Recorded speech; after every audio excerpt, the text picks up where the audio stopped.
Oh, hello. Hey. Hey. You. I was. But then you. That's no, so annoying. To me and everybody else. Woo! Starting off on a good note here. Yes. Yes. Welcome back to the Goose Chase podcast, where we have a stupid little gnat that is flying around being annoying. I think it's trying to get in my beer. You gotta cover that beer. Gotta cover it. And put some on top of that beer. What is this? It's a box. I think it had the instructions for those headphones in it. It's a tiny little box. It's a teeny little box. It fits perfectly over the top of my beer. That's a good gnat trap. I'm gonna forget it's on there and pour beer into that box. No. You mark my words. I think you'll notice. Okay. Well, we'll see. And if you forget, you just have to drink beer out of a funny little box. I'm into it. Yeah. It has a little skull on it. It does. Because those are the skull candy headphones. Shh. Eh. I don't want your logic. Oh, there. Oh, shit. I almost got him. I'm going to be doing that. Yeah, don't. Let's not do that. No, if I get another good chance, though, I'm going to whack that fucker. The Dave Tchaikovsky story. The other night when the dudes were over, there was a gigantic moth flying around the house. Mm-hmm. And it was pissing me off and scaring me a little bit. And the same with Chris. So I got out the electric racket. Did a heckin' wallop on that guy. Heckin' wallop. Did one heckin' wallop.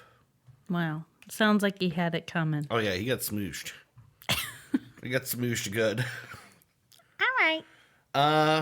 Yeah. So, anyway, we're back. It's another week of doing this. I have some stories. I got stories. And news for you that I've hidden from you. That's right. You said that you had something you were going to save for the podcast. I have two somethings. I didn't even mention the second something. Fuck. The first something. Oh, I kind of mentioned the second something, but I hadn't really. Anyway. Okay. The first something is something funny that happened today. So I've been eating healthier. I've been meal planning. And this week for breakfast, I've been eating avocado toast, bitches. Yeah, like a true millennial. Yeah, so... Should have bought a house instead of eat avocado toast. Because it's actually like a meal that costs like $4 for an entire week's worth of breakfast. Yeah. So, I used some of my avocado. I had some bananas and two avocados in a bag. And so the new puppy, Ginger, the other day, she jumped from the floor onto the kitchen chair, which I should explain. It's a bar height table and bar height chairs. Like, it's not a low regular kitchen table. It's high. So she jumped from the floor onto the chair and from the chair to the table, and she got stuff off the table and like threw it to the floor and just generally wreaked havoc. Are we sure she's not a coyote? She might also be a dingo. Sometimes they're coyotes, just saying. So she did that. So my mom is like coming up with a game plan. She's gonna move everything off the table so there's nothing for her to get to. So she put my bag with my food in it, my stuff in it, on the counter. Right. Well, this morning I wanted to make myself avocado toast, so I needed to grab an avocado, and I don't think I pushed the bag quite far enough back when I put everything away. Yeah. So apparently she got my stuff off the counter. No. She ate a banana That is a bad dog. and an entire avocado. The way she did it is impressive. Okay. Because she left behind the peel of the banana and also the peel in the pit of the avocado. Shut up. No, shut up. How did she leave the peel? I'm sure she ate through some of it. That's... But I she, can't like, even ate... cut one of those things out without making a mess of the peel. I cut myself this morning trying to open my avocado. And she did it effortlessly. That's also, a true dingo. I'm missing some bananas, and we don't know where she put them. She's hiding bananas. Because my stepdad was alerted to this when she just came into the living room with a banana. That's a weird sight. So she ate like an entire banana and then came into the living room holding a banana. And they're like, how many more bananas were they? Because we don't know where they are. I can imagine seeing that and going, hey, look, the dog got a banana. The dog have a banana. So Why did that dog get a banana? I'm missing 2 bananas. Yeah. And we're not sure where, where she hid them. Just around the house now. I was like, in 2 days, we're going to start smelling some overly ripe bananas. Oh, yeah. Without a doubt. And we're going to know where the fruit flies came from. Whoa. I thought it was really funny. And at least she has healthy habits. She left the peel behind. That's very interesting to me. It's impressive. I didn't think dogs could do that. Yes. Also, she had some poop today. She had some poop. Some poop. Because she ate an entire avocado. Oh my god. And a banana. That had to be unpleasant. Apparently it wasn't great. It's a What's real a word that my mom poop. used? I told my mom, I'm like, she's going to have some real fatty poops. Some real fatty poops. Real protein-rich poops Oh, there. God. That's super gross. Yeah, I said she might have some fatty poops because of the avocado. My mom said, yeah, she did. At least she's eating healthy. Yeah. And I said she's very health conscious. That's so weird. True dingo. Dingo confirmed. And she said, Troy said she must have hidden the nanners because she came out to the living room with one, so I'll have to find them. She probably hid them from Zoe. Sneaky. Not bad. Okay, well, that's the one story. What's your other story? I kind of accidentally revealed it to you before, but I am not going to Mississippi. Wait, what? I am not going. I got official word today that I don't have to go. Okay, first of all, that's great because Yes. Mississippi is Mississippi. But second of all, how did you reveal that to me? I didn't catch that. Because I said that now that I'm not going and I'm going to be home for the home bout. Oh, right. I just didn't even catch it. Yeah, it was pretty subtle.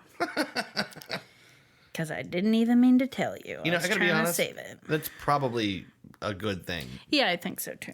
That state, I don't know what, I don't know anything about it, but it seems like a wilderness. It's not the state.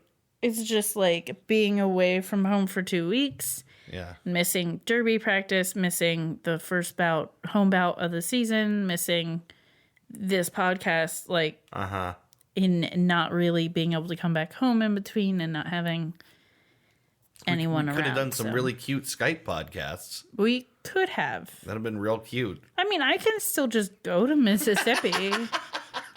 If you want to banish me, no, we can be cute and Skype podcasts instead. No, it's fine.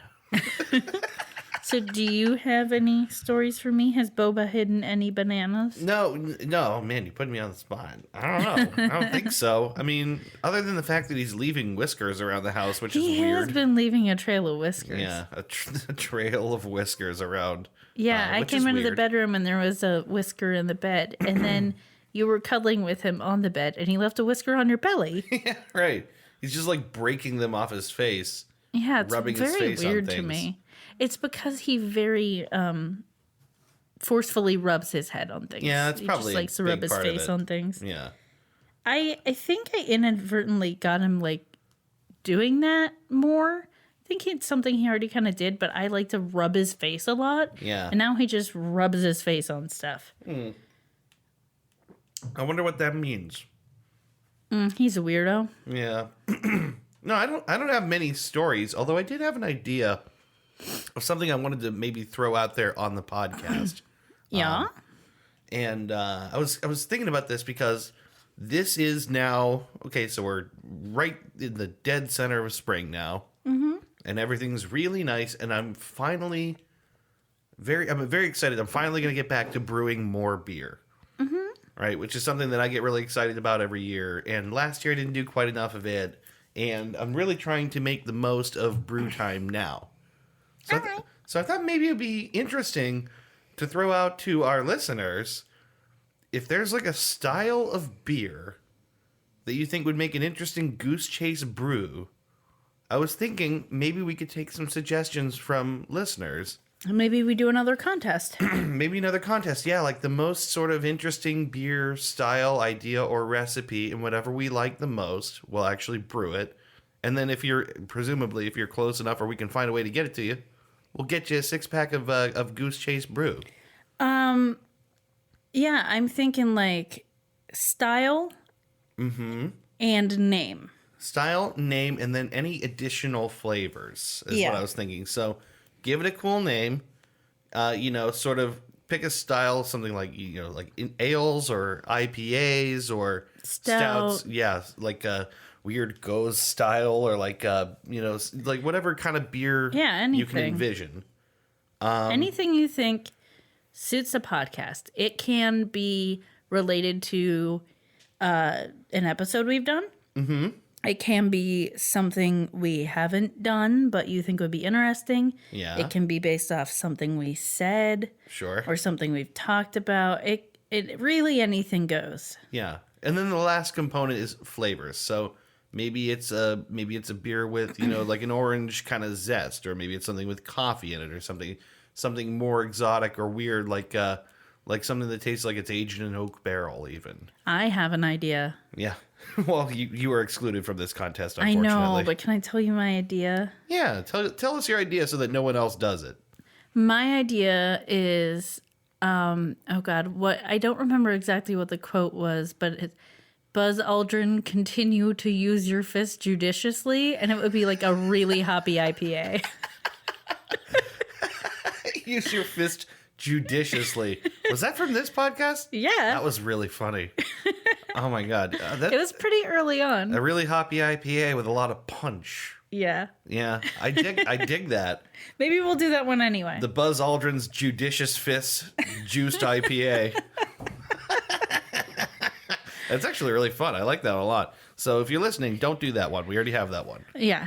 Come up with something else. Yeah, but no, I think it'd be really fun if you're listening and you like beer, or you have some ideas about beer, just submit some ideas, and then if there's a recipe that really calls to us, we could try making it, and then hopefully get you a 6-pack. I don't know how that's going to work depending on where you are and what shipping is like. Yeah, we'll figure it out. Yeah, I have to look into the legalities of how to get beer places. Did you just say hopefully? Hopefully.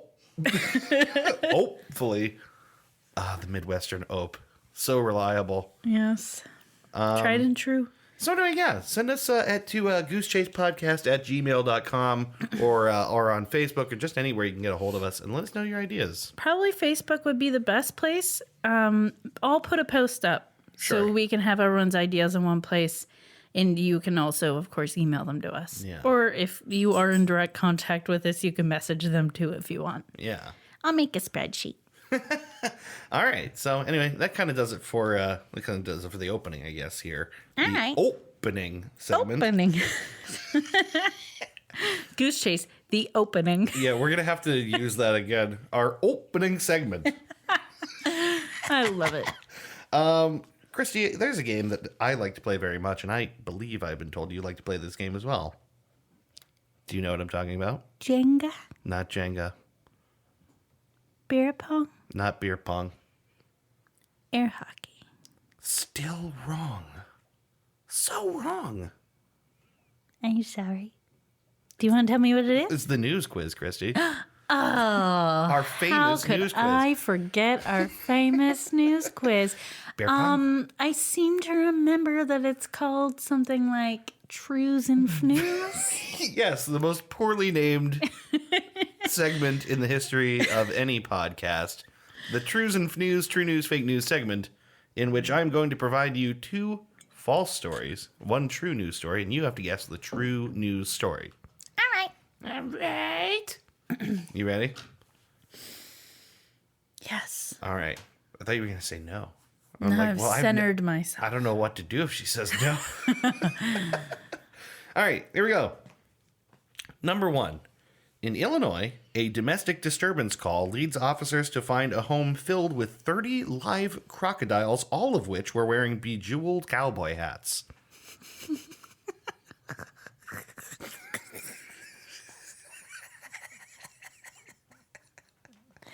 If that's not true, you're a genius.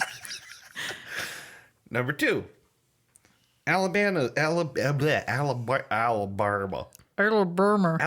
Rodney Dupree reaches a new milestone and a Guinness record as his raisin collection, which features likenesses of U.S. presidents, hits a total of 45 with the addition of Dwight B. Eisenhower. Oh, dear God, do I want that to be true? Number 3. Greg Miller, the founder of Newticles, provides artificial testicles for neutered animals and claims to have sold over 100 million of Newticles over the last 20 years. Okay. I know what my guess is. Yeah. But I want you to recap because it's tradition. Okay. All right. Number 1. In Illinois, a domestic disturbance call leads officers to find a home filled with 30 live crocodiles, all of which were wearing bejeweled cowboy hats. How bad does your domestic disturbance have to be for your crocodiles to call the police on you? Because that's what I think happened. Hello, 911.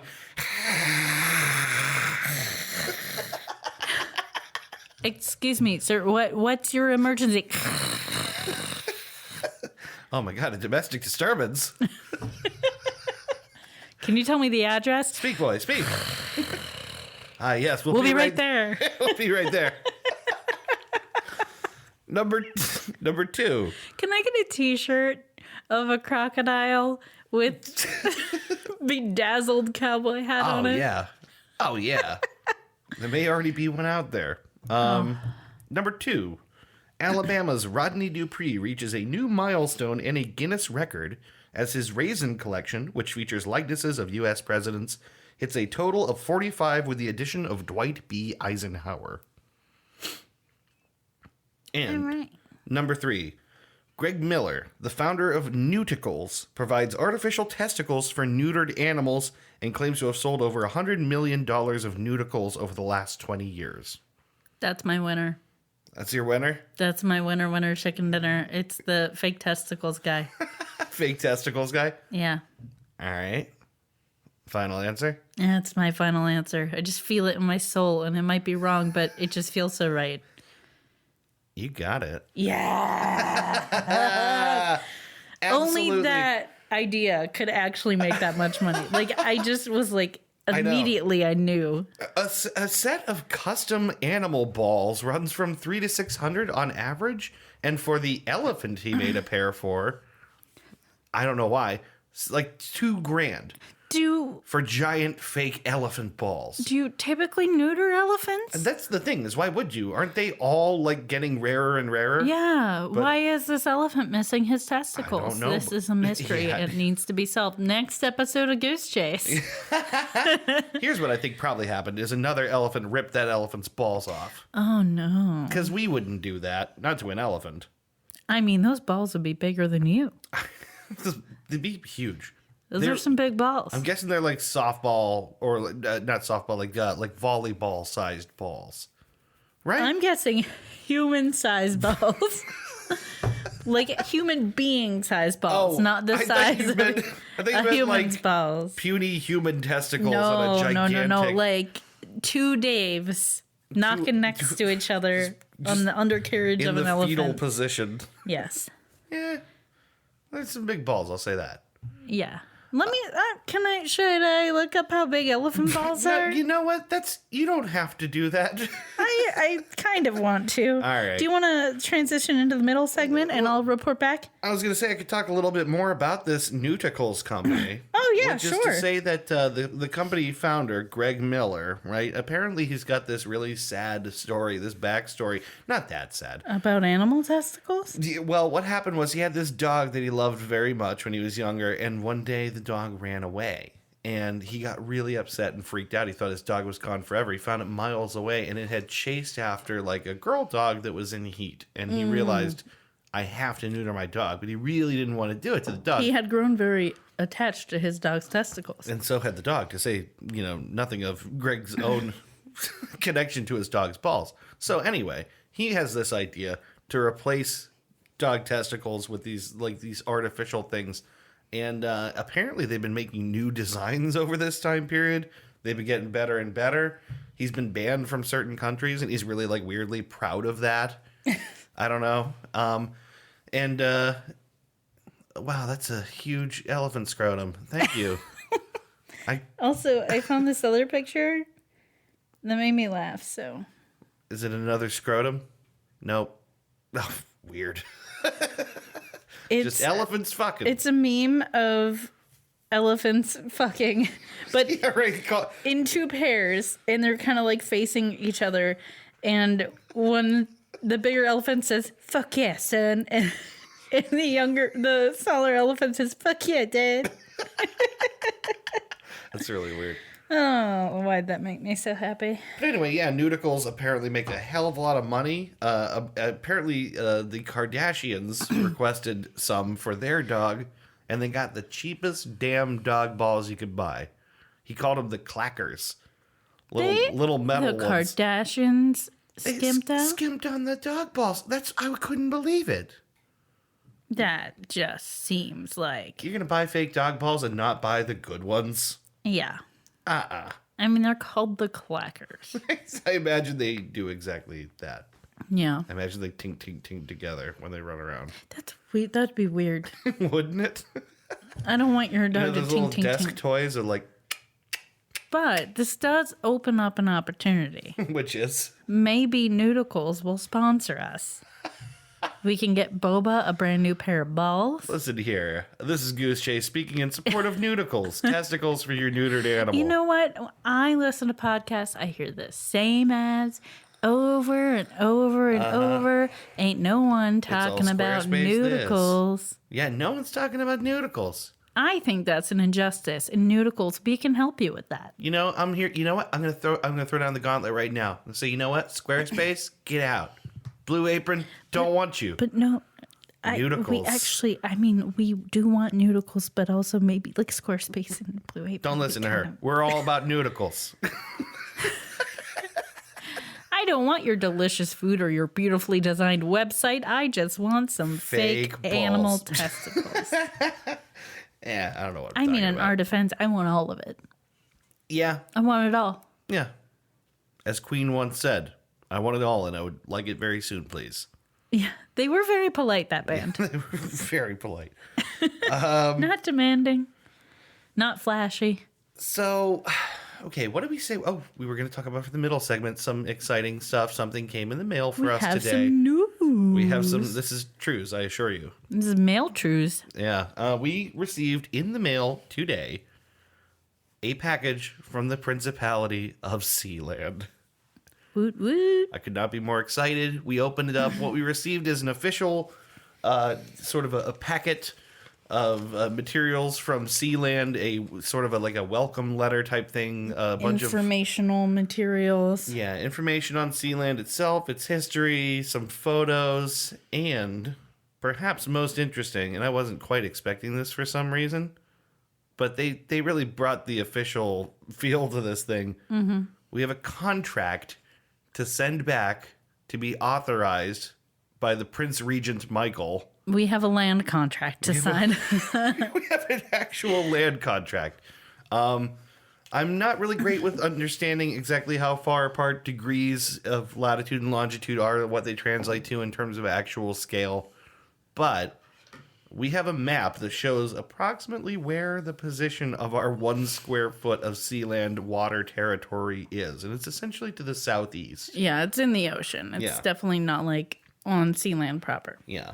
Apparently it's good for 10 years. I didn't realize that. I kind of thought it would just stay, but apparently you can re-up in 10 years, and what the hell? For another $40, I just might. They also have little advertisement for the other things you can get. Can you? Yeah. Oh, yeah, that's right. We have it right in front of us. I kind of forgot. So let me just looky here. Yeah, very cool stuff. And they included a little map so we could see, you know, like I said, where our land is going to be, which I think is cool. So they have official merchandise. Mm-hmm. Sealand merchandise is approved by the Sealand royal family. Yeah, this is stuff you can buy that we didn't. Yes. Also, we talked about this, but you could become a lord, lady, baron, baroness, count, or countess of Sealand. And also, which I kind of really want, you can get a Sealand ID card. Yeah, that's actually pretty sick. Yeah. I kind of want a Sealand ID card. Did you happen to see how much those were? I'm sure I saw, but I forget. I'll have to look into that. Man. So you can take a nice drive around a small ocean platform. Yeah, I just need that Sealand driver's license. Yeah. Is there anything in here you would like to read? They have some information, like historical information. You covered most of what's in here, I'm sure, but I feel like I don't need to necessarily read any of that stuff out, but the thing I wanted to highlight is that we are going to be sending back a signed contract, and 2 working days after we send that back, they will post back to us an actual like like a deed to the land, which is insane to me. yes. Very cool.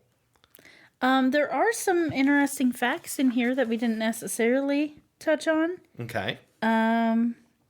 So size is slightly smaller than the mall in Washington, D.C., if you need to contextualize how big Sealand actually is. I've never been to the mall.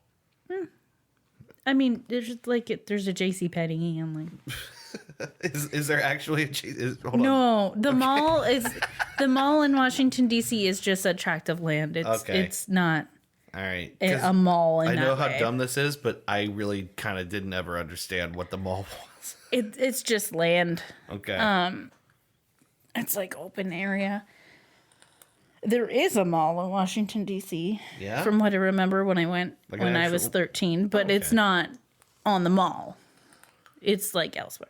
I'm sure it's Washington, D.C. I'm sure there are plenty of malls. That makes sense. That's not confusing to anyone. Let me be clear. Let me be clear. There's a shopping mall in Washington, D.C. I'm sure several. And then there's the mall. Right. In Washington, D.C. A brief interjection. Let me be clear jokes are coming back because Bernie announced his candidacy again in 2 years. So I get to say, let me be clear for another 2 fucking years. Yes. Anyway. The executive branch, well, let's see. Their legal system is common law. It's based on English law. Sure. And their executive branch sovereign is Prince Roy of Sealand. The head of state is Prince Regent Michael of Sealand. The cabinet, which is appointed, is the principal secretary, office of head of state, chiefs of bureau, external and internal affairs, and of posts, telecoms, and technology. Okay. That must be left over from the Haven Co. days. Yeah. They have a senate, elected and appointed. It's of six persons. Okay. 2 each of which are elected by citizenry and by industries, and 2 further citizens appointed by the sovereign. The last elections were in 2007. They currently have 6-year terms. It just dawned on me. See, I was sitting here going nuts. I had to look it up to be sure. Prince Roy is dead.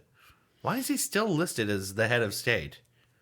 No, he's the sovereign. The head of state is Prince Regent Michael.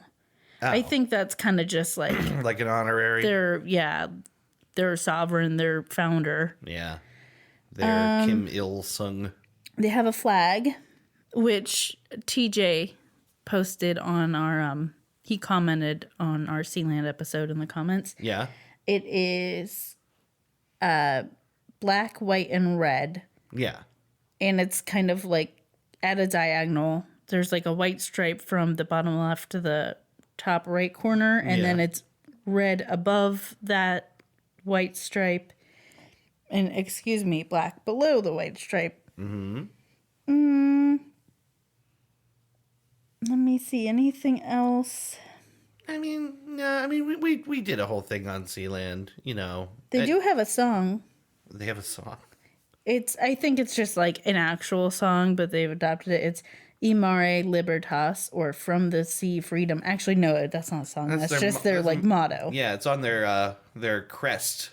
Actually, it's on the front of that pamphlet, actually, underneath their crest. From the sea, freedom. I mean, it worked for them. Take to the sea, steal an old rigged up bridge. Oh man, they have a Sealand national football team. Yeah, I think I mentioned that. They had like polo, you could buy like, or not polo, but pullover jackets for like with their Sealand team They like also logo have on them. a picture of Red Bull Extreme Skateboarding. Yeah, I don't know what that is, Sealand. but I saw that and I wonder, Red Bull must have just took a bunch of skaters out to do tricks on Sealand. Yeah, Red Bull has sponsored a lot of these energy drink companies have sponsored like extreme sports and stuff. Yeah. It's just kind of a natural thing to do if you're an energy drink company. Yeah. And Like that that dude that doesn't did the highest surprise me. skydive. Or Yeah. That dude that like skydived from orbit. yeah. I miss living in the city because I used to get free energy drinks all the time because they would send out crews of people to like Yeah. give away the new flavors of Red Bull. Yeah. It's just several years ago when they started doing the like blueberry and cranberry flavors and stuff like that. And I love how hip you made blueberry and cranberry sound. cranberry, because that's what they were trying to do, make it all hip. Try new cran rageberry. Yeah, something like that. So when I was working at the nail salon in Chicago, it was like once a week someone would come and be like, "You want all these energy drinks?" And I'd be like, "All right." Just give them away to people. Oh, fuck yeah. I mean, it's free, and I drink those things anyway. If someone offered me one, I don't care what flavor it is. And we all fought over the blueberry ones. Yeah. Blueberry. Well, how are you feeling? I feel like we ought to take ourselves a wee bitty breaky. How does that make you feel? All right. I don't know. I thought I'd maybe do like a therapy session. How does that make you feel? How does it make you feel? If I'm being honest, a little pissed off that you're asking it like that. All right, we're going to take a little breaky break. We'll take a little break. We'll be back with the main... break. Little break. We'll be back with the main segment for this episode. All right. Stick around. Mm-hmm. Uh-huh.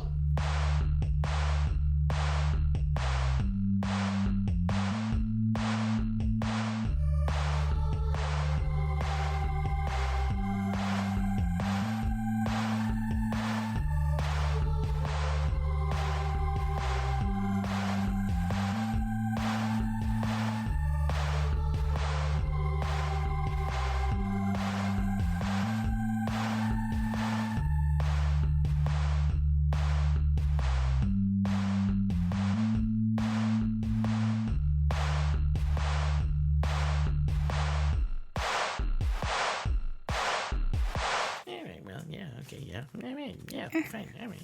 Yeah, all right, yeah, all right. Are we back? Yeah, we're back. Oh, hi. Hi, you guys. You folks out there in Radio Land. Yes, that's where they are. That's, yeah. Yup.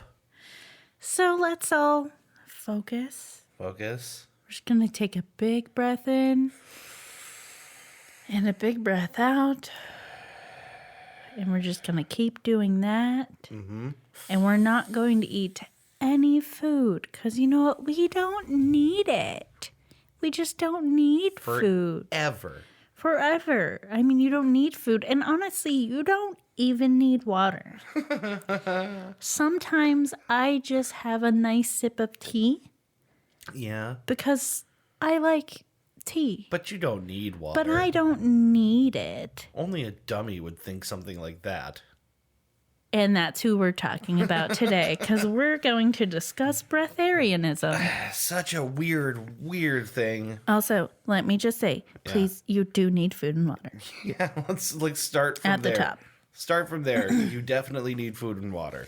I wrote first, there were vegetarians. Then, there were vegans. Mm-hmm. Now, there are breatharians. And that's it. It's taking limitations to extremes. It's so weird. So breatharianism, I'm just going to jump right in. Jump right in. Hit me.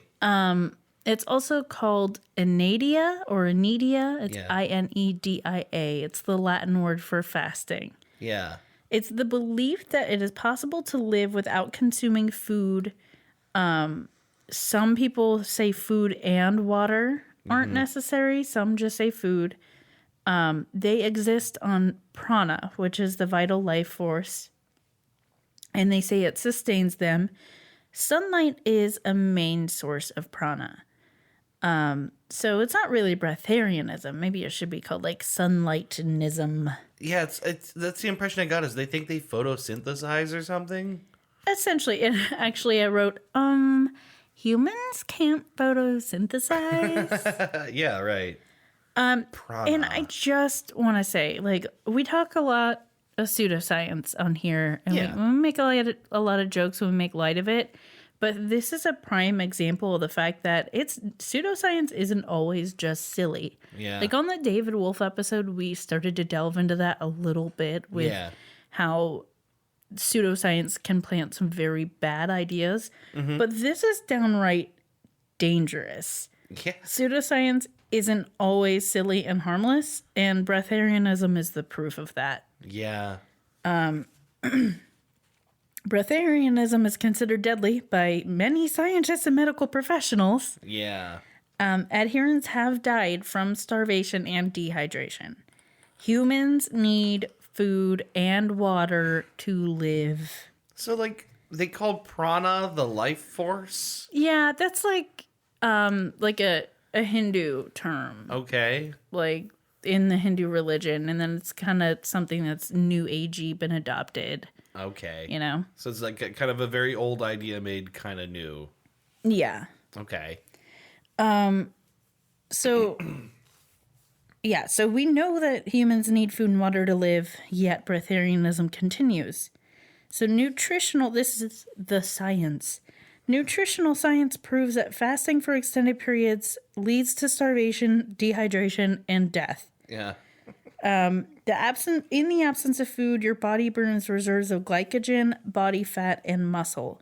Breatharians claim this doesn't happen when they fast because they are fasting in such a way that they are getting all of everything they need from the air they breathe and the sunlight they take in, and they get everything from prana. Okay. Not to be confused with getting everything from porn. It's very different. Or Prada, for that matter. Yes. I've heard the devil wears prana. That's just what I've been told. Yeah. You might have misheard them. Yeah, maybe. Let's talk about some practitioners of breatharianism. Yeah, let's, because that's the part I really have to hear about. I've called this section, AKA, who would do this? Yeah, who would ever do this? So, this is perhaps like one of the oldest mentions of it. Yeah. It is from Rosicrucianism, which I kind of want to add Rosicrucianism to our list. Okay. But I'll give a brief introduction to what it is. It was a spiritual and cultural movement in Europe. It was introduced in the early 17th century. Well, I guess this mention of breatharianism was in the early 17th century, but there was a publication of text that announced the existence of this esoteric order to the world, and it was kind of like mysterious, and there was a doctrine built on the esoteric truths of the ancient past. All right. So there was a text, a Rosicrucianism text in 1670 called Compte de Gabalis. And they mention Paracelsus, who was a physician and occultist who lived from 1493 to 1541, who lived, quote, several years by taking only 1/2 scruple of solar quintessence. I don't know what that means. Oh, I don't even know what a single scruple is, let alone how to cut one in half. Yeah. So supposedly Paracelsus claimed to see many sages fast for 20 years at a time without eating anything. So fasting is not an idea that's new to us. Okay. By any means. But basically, anytime you're fasting completely and for a very long extended period of time, you're essentially doing breatharianism. Like that's what they believe. Okay. The next person I want to talk about is Ram Bahadur Bomjan, who is a young Nepalese Buddhist monk who lives in a remote area of Nepal. He appears to go periods of time without food and water.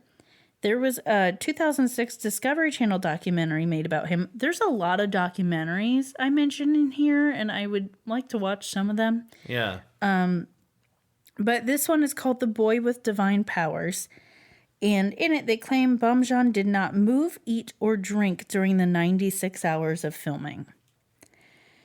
The next person, that one's just real quick about him. He didn't move for 96 hours? For 96 hours. He sat still, did not eat or drink or move. That's kind of alarming. Yeah. The next one is Prahlad Jani, also called Mataji. He's an Indian sadhu. This is a big one. I came across this story quite a bit. Okay. He's an Indian sadhu who claims to have lived without food or water for more than 70 years. He subjected himself to a 2-week study in Sterling Hospital in Ahmedabad, Gujarat, India. He actually seems like he did it twice, once in 2003, once in 2010. He passed. Oh, wait, no. He passed no urine or stool. He didn't. But he did pass as well, supposedly. He passed the test, but he didn't pass urine or stool. He did not pass any waste. Dialysis was not needed.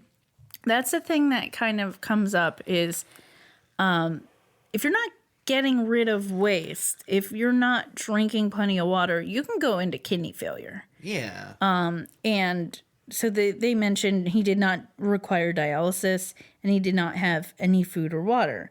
Now, the way they set up the study, there wasn't someone with him physically 24/7. They monitored him via CCTV.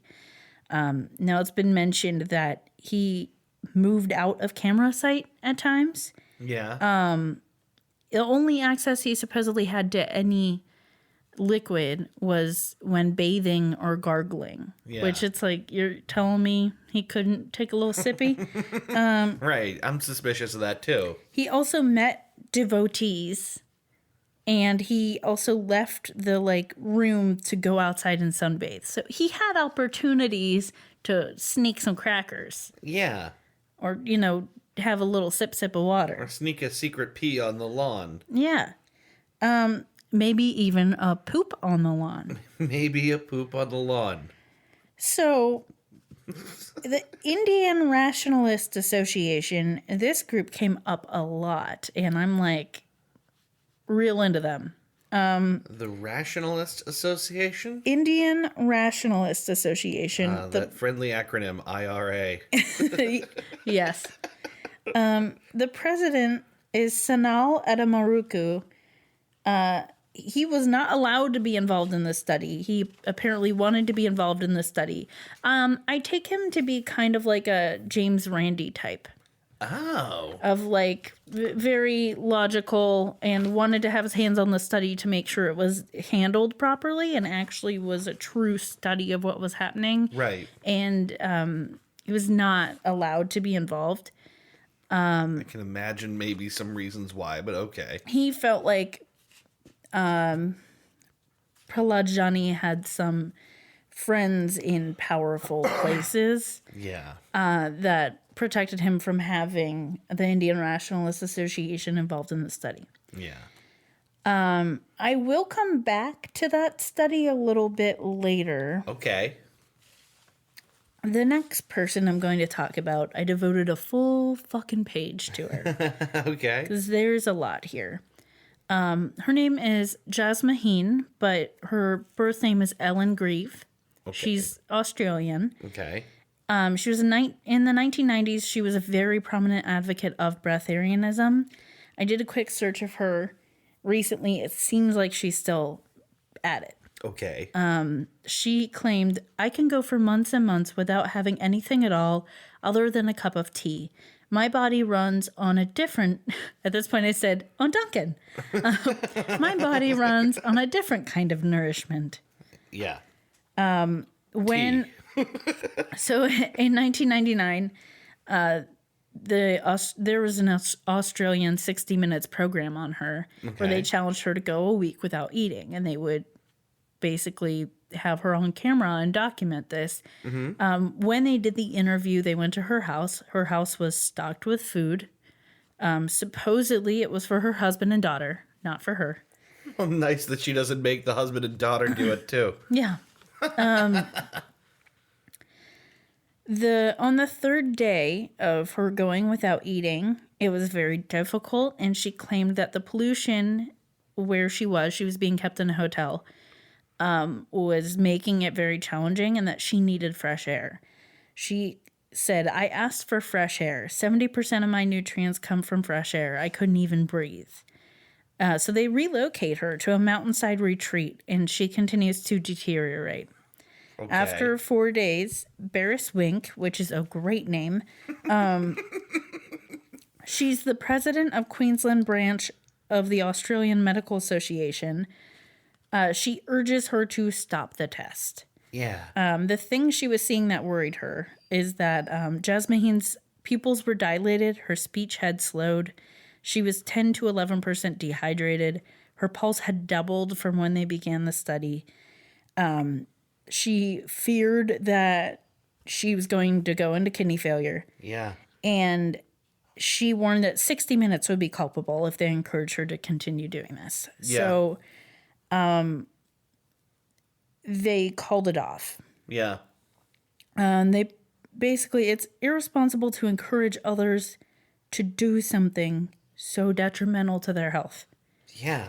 Like, after 4 days, she was possibly on the brink of, like, kidney failure, and she has written books about doing this. What an asshole.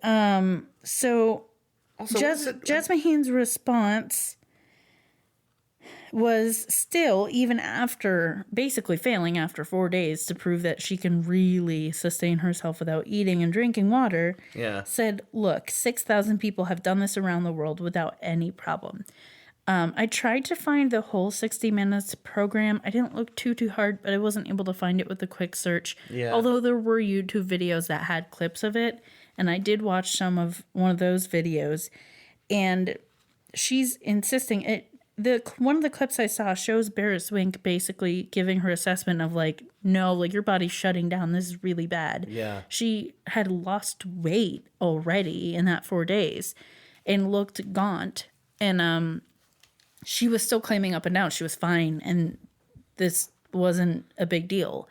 Beforehand, she had claimed, like I said, they claim that when they fast, their bodies don't cannibalize themselves, basically.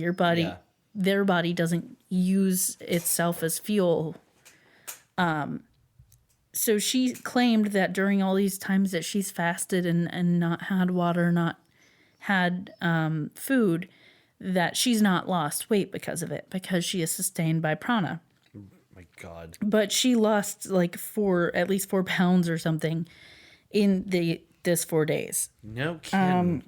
Yeah, she did not look good, and she was still swearing up and down that she was fine. That's really weird, because it seems to me like more even than some of these other people. Like, she's the fakiest of the fakers. And 60 Minutes, I'm good on them for doing the right thing and saying, like, we're not endorsing you do this anymore, because it's very dangerous. Yeah, you need to stop, because you're gonna die for your stupid lie here. Like, my God, how crazy is that?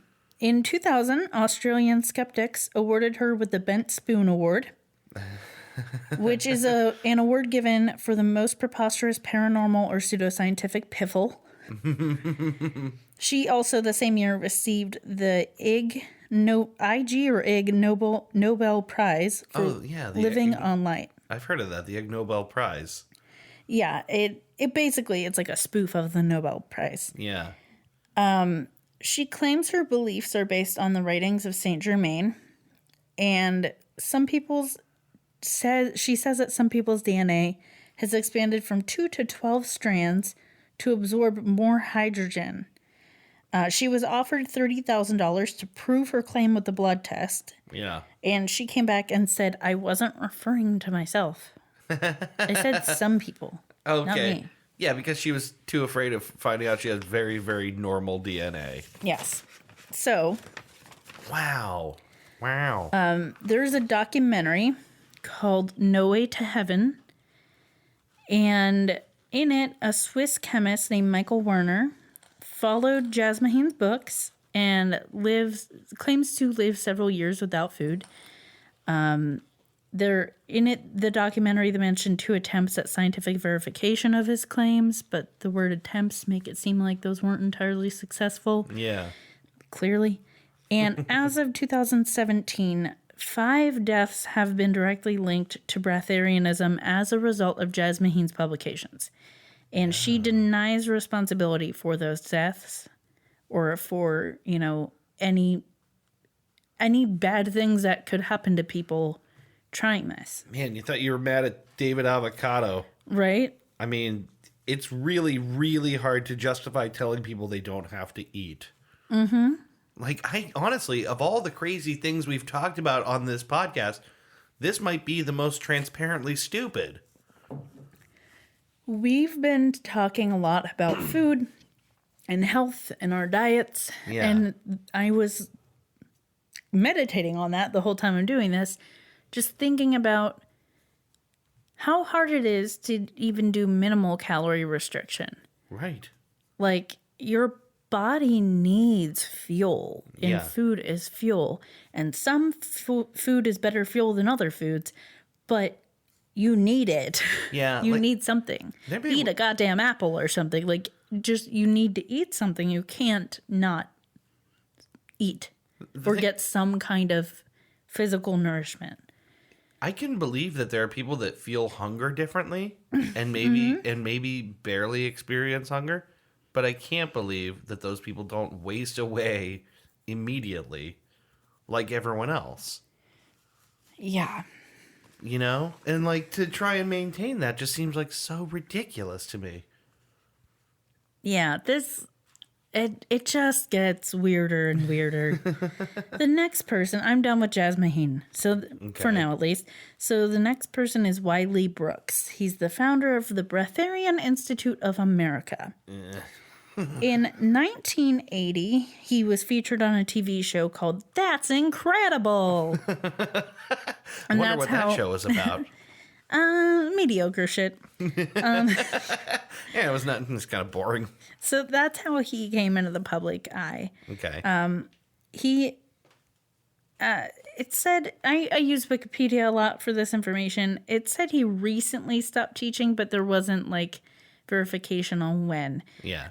But he recently stopped teaching to devote 100% of his time on solving the problems as to why he needed to eat some type of food to keep his physical body alive and allow his light body to manifest completely. His what body? Light body. His light body. That's not a term Wiley? I'm familiar with. Wiley, it's because you're human. You're a human fucking being. Yeah. You don't really need to research it 24/7. Wiley. You just need food. Wiley, baby. Baby, Wiley. Wiley. Oh, baby, please, Wiley. What are you doing? Just eat something, Wiley. Baby, have a It's sandwich, okay. Wiley. So We're creepy. I think where he gets light body is that he's one of these people who believes that the nutrients come from the sun. Okay.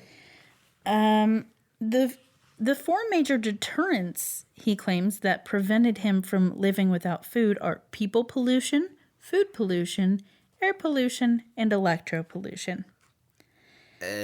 In 1983, he was observed leaving a 7-Eleven with a Slurpee, a hot dog, and some Twinkies. Wow, so not just eats food, but really ordinary, shitty food. It gets better. In 2003, Colors magazine. It looks like he breaks his fast with burger. Oh, he says sometimes he breaks his fast with burger and a cola. He says when surrounded by junk culture and junk food, consuming them adds balance. I have no idea what kind of a ridiculous justification that is. It's just a ridiculous justification. Later, he claimed that McDonald's burgers and Diet Coke have special 5D properties. And he believes that there are separate but interconnected 5D and 3D worlds. And you should, if you're going to eat, you only eat 5D foods. And you should meditate on the set of magical 5D words. What? Yes. I don't know what that means. Yep. Me either. I don't think he does. He charged fees to clients wishing to learn to live without food. Okay. Some of these fees were things like $100,000 with a deposit of $10,000, and that's the one end of the range. The other range is $1 billion. He would charge these fees via wire transfer. He charged a $100,000 deposit for a session called Immortality Workshop. What? Yeah. Someone paid? Are you telling me someone paid him? Seems like people paid him for this. And he would usually market this stuff by saying it's a limited time exclusive offer, and it was exclusively for billionaires. Oh my god. Yeah, he just seems like a real piece of shit. Yeah. I didn't look any further into him than Wikipedia, because I feel like I've learned everything I need to learn. Well, it doesn't make sense to me that someone can simultaneously claim they don't need food and eat the shittiest, most basic food I would eat. Right. I don't Stuff see that I'm not even eating right now. Right. Like, I generally speaking, I would probably not let myself get a hot dog and a Slurpee right now. Mm-hmm. And I'm a guy that firmly believes I need to eat. Yeah. It's like he's way off the wagon. Yeah, right. And I get falling off the wagon. Sure. But not when your initial position is... Not when you're charging $100,000 to teach other people how not to eat. Wow. So the next person on the list is Hira Ratan Manik. Born in 1937, he claims he's lived on water and occasionally tea, coffee, and buttermilk since June of 1995. He believes in sun gazing. It's where he gets his nutrients from. And claims medical experts have confirmed he can draw sustenance by sun gazing. Although he was caught on camera eating a large meal in 2011 in the documentary called Eat the Sun. You know, it's just astonishing. If you're gonna make that kind of a claim, don't you go to every length possible to make sure no one ever sees you even carrying food somewhere? So the next one on the list is Ray Maor, M-A-O-R is the last name. Okay. He was featured in a TV documentary called Show the Real Face. It was for 8 days and 8 nights he had no food or water. Took place in a small villa, again, just video surveillance. They did do blood testing. He remained in good spirits the whole time. He did lose 17 pounds, though supposedly there was no change in his blood tests. Okay. God, there's a shocking number of these people, like high enough profile that you have a list. Yeah. So I just briefly wanted to touch on breatharianism in religions. Or religions has been mentioned, religions where fasting is mentioned. Buddhism, Christianity, Hinduism, and Taoism have all had, basically these threads of this kind of thing. Any kind of mysticism. Yeah. You can find it there. And food is such a central thing to being a person. Yeah. That it's no surprise that religion has, some interesting things to sometimes say about food. And a lot of religions and theological, philosophies believe in, challenging yourself and depriving yourself of certain things, of understanding. I was raised Christian, so understanding the struggles of Jesus and I'm going to do this thing that's really difficult because he suffered for me, so I am going to suffer. Yeah. but usually for a short period of time. Yeah. I remember I once went to, it was like a church event for a friend. And we camped out like in tents in like a church. It was probably like a Christian school's cafeteria or something, but we were fasting. Yeah. And it was for like, I think starving people somewhere. Like it was, that's what it was about. We're like, oh, people starve. We're going to fast. Yeah. Which they super appreciate, by the way. Yeah. They feel a lot better that you also aren't eating. But you know what fasting was for us? Drinking Kool-Aid and eating crackers. Oh, come on. We got crackers. You got crackers? And Kool-Aid. That's not fasting. But that's all we ate all day. And then at night we broke the fast. And let me tell you, that was the first time I realized my body does not do well not eating all day and then eating pizza. Oh, great. Yeah. Not good. No, not good. Very poor experience. Do not approve. You know, I kind of think there's some, like, merit to fasting. There can be, or certainly, like, I've done a juice fast before where I drank juice that I made myself, and I also had, like, some raw fruits and nuts because I feared not enough fiber. Right. But I was still getting nutrients. Yeah, exactly. During that time. It wasn't truly a fast. I wasn't eating a lot of solid food, but I was getting nutrients. Yeah. And that's really important. Like, I will regularly, like, once a month, go, like, a whole 24 to 36 hours without eating. And it's usually, I'm either just too busy, not that hungry, something like that, whatever. And I think that's probably fine. Yeah. But never would I, like, suggest that it's, like, a good idea.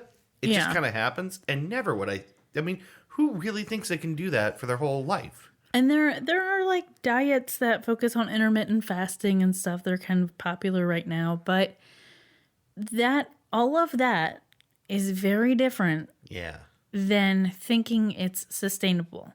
No one who does an intermittent fasting diet or who skips meals for a day thinks in any way, shape, or form that it's good or healthy to do it all the time. Right. And no one is claiming that it's sustainable in any way. No. It's not. I mean, that's kind of the point of, like, intermittent fasting diets is no, it's not sustainable. It can be helpful intermittently. Yeah, right. So it's just something that pisses me off. And it pissed James Randi off, too. Oh, really? We're hitting on James Randi here. Yes. Oh, because nice.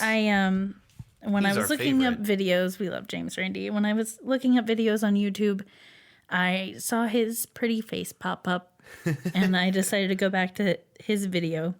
So it was one he made in 2010 about breatharianism. If you look up James Randi breatharianism on YouTube, you'll see a video about it. It wasn't very long. In the video, he questions the Prahlad Jani study. The one that I mentioned was 2 weeks long. The one where you could go off camera and go outside and stuff? He criticized that it was a study done by the Indian Defense Research and Development Organization. Mm-hmm. Basically, they're military. Wow. Because if they could somehow learn how to get people to survive without food and water, how great would that be? Right. Except for the fact that it's insane. It doesn't make any sense. Yeah, like if it happened to be true, but everyone must have known on the outset it couldn't be. Right. So James Randi says he receives lots of claims about breatharianism, about a couple a week. Yeah. I bet. He says, he separates breatharianism into two factions. One is that you can survive with no food, but you do have to have water. Mm-hmm. And the other is that you don't have food, water, no nothing. You can survive on nothing but sun and air. He offers to go to India to test claims. He says he's not been taken up on the offer. Yeah. He seems to have misplaced his invitation because no one's reached out to him. Sure. I wanted to mention it because James Randi. I love James Randi. And just, it does seem like there have been breatharian claims they have looked into. I tried looking up on their website to see if I could find anything. Yeah. Couldn't find anything specific. But he mentioned again in the video, if someone wants to let them test their claim and he proves it's legit and he can't disprove it, they get $1 million. Yeah, okay. That's the James Randi promise. Yeah, that's the same prize he offers for anyone who can actually present proof of something supernatural, right? Yes. And no one has ever been able to. No one has gotten the $1 million prize. Yeah. They still offer it, though. Yeah, I think that's a really, I wish more people were aware of this prize that exists out there that, like, everyone's got their pseudoscientific thing. Like, there's all these crazy ideas out there. No one's ever taken it to James Randi and won the James Randi prize. Yep. No one's ever proved, in a conclusive manner. He's not the only person. His group is not the only group that does that kind of thing either. Right. Or that helps people test these claims. Right. So, yeah. It's obvious that breatharianism isn't real. Like, it's not a thing you can actually do. Yeah. It's just frustrating to see so many people buy into it and so many people get hurt by it. Yeah. I wonder how many people have attempted it, but ultimately given up and been like, nah, that was silly. Right. Like, I wonder how many people have been among the numbers. Because we have heard about several studies, quote unquote. Yeah. Of people who were poorly monitored. Yeah, right. And just kind of put some CCTV up. Let them do whatever. Let them do their thing. I started looking up ways we could actually test someone to see if they'd been eating food, to see if they are actually surviving with no food. Okay. And because I'd seen mention of a couple things in one of the videos I watched, but I just wanted, like... You're like, what's the test? Something specific and clear cut. And I found a blog. Okay. Called A Rational Look at Breatharianism. You can find it at breatharianism.blogspot.com. Okay. And that's exactly what it is. They're kind of like, all right, yeah, like, this isn't a real thing. All right. But let's entertain for a moment, like, how we could actually test this. Mm-hmm. Because the tests they're doing are not great. Are time-consuming. They're invasive to the privacy of the person who's going through the test. Right. Like, if you need to produce it again later, you have to take another month out of your life to do it. Like, so, what is this I wrote here? Oh, I wrote, because seriously, we think leaving people who haven't eaten anything unsupervised, like they're not going to eat when we're not looking? Yeah, right. So some possible tests that we could do that would be quick and fairly easy and reproducible. Yeah. You could test someone's stomach contents. See if there's actually food in their stomach. Okay, like look with an x-ray or something? I don't know exactly how they would test that, but a doctor, basically this person's like, I'm not a doctor, but doctors could come up with even better suggestions, but you could potentially test someone's stomach contents. It's a little far-fetched. Yeah, it's interesting. But these are suggestions, and the best one is last. You could do blood tests for foreign proteins that would be absorbed into blood from food. Prana wouldn't give you foreign proteins from cow meat, from beef. Of course, that would be kind of subjective. You'd have to do a study and compare it to people who have been eating. And this person suggested, like, maybe even compare it to people who live very clean, in quotes, vegan lifestyles. Because it seems like you would think if someone who claimed to be a breatharian did slip and eat food, that they still probably eat pretty clean, but Wiley Brooks proved that wrong, who knows? Getting that 7-Eleven hot dog, just about the dirtiest thing you could eat. McDonald's.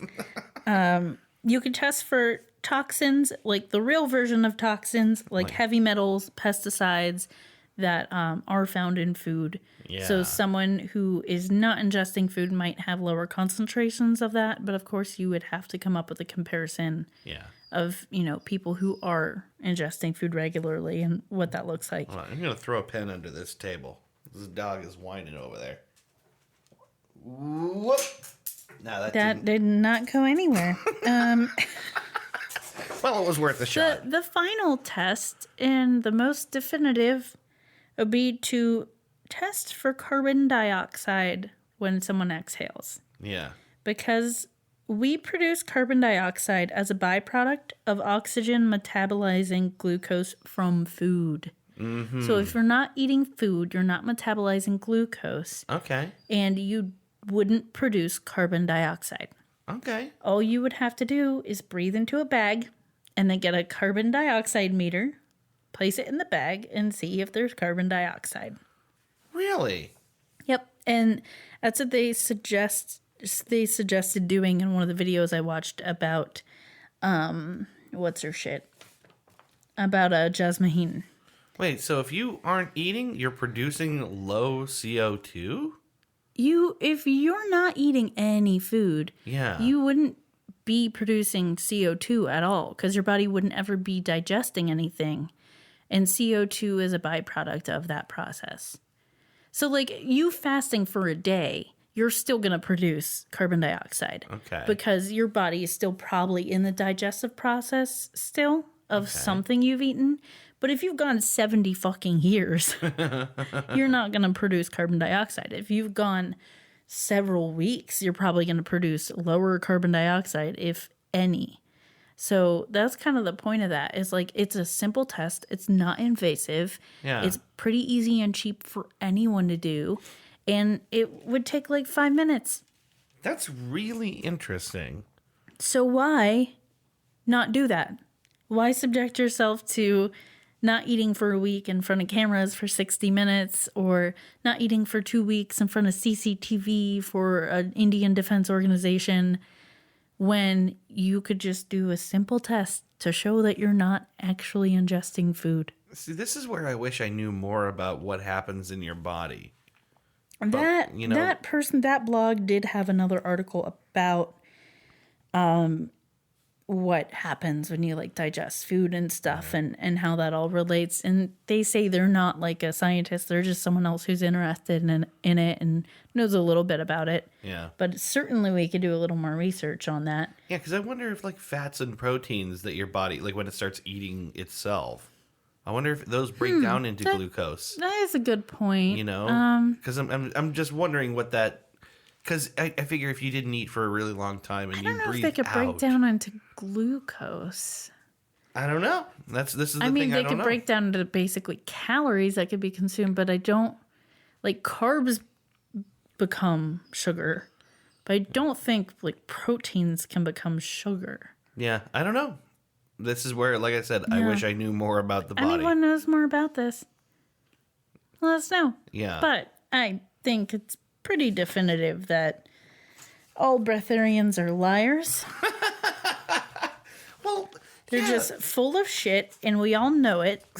You know, like, I hate to make that strong a claim, but it's like there is no other explanation for this. I am the queen of hedging. I don't like offending people. Yeah. I don't like, saying something I can't back up. Mm-hmm. I constantly have a fear that I never know enough to make a true claim to something. Sure. I always feel dumb and like I just don't know enough.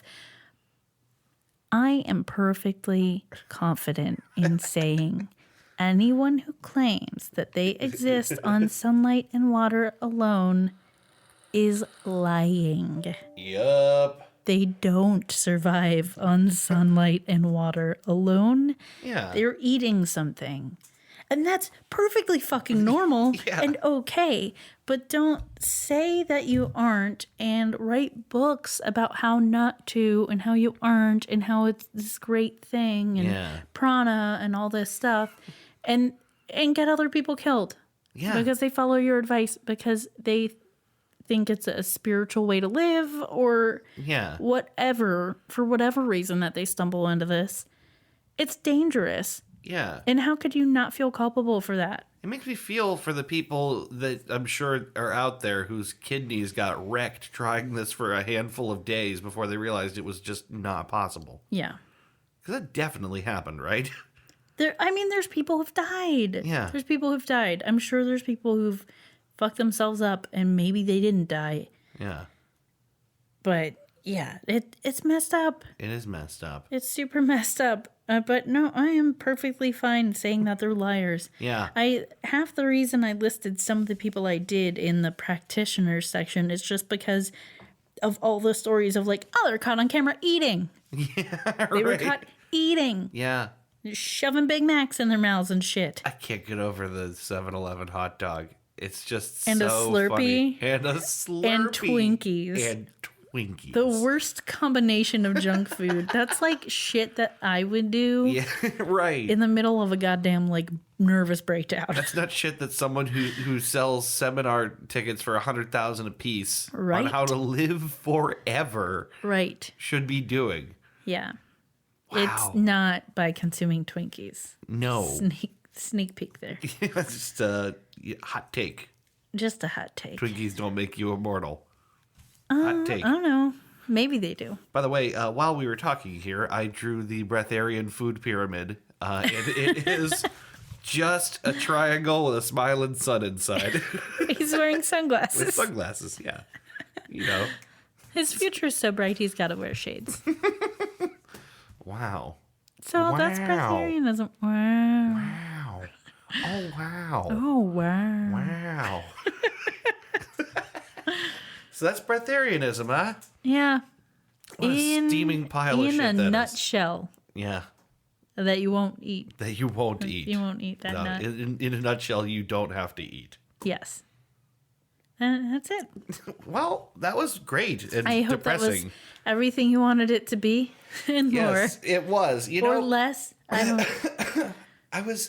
I just couldn't imagine anyone doing this, let alone this many people. Basically, Breatharianism is exactly what you think it is. Yeah. It's just a crock of shit. Yeah. Well, yeah. I think I've learned my lesson. Eat food. Eat food. Eat food. Yeah. Don't not do that. Don't not eat food. Oh my god. I can't even imagine a world where I didn't eat regular meals. How depressing it would be. Dude, if I go for more than like 5 hours without eating, I get so mad. I get angry. At least a snacky in there. You've witnessed me hangry. Oh, yes. It's very bad. Oh, yes, I have. I make you mad because I get so irrationally mad for no reason. Yeah.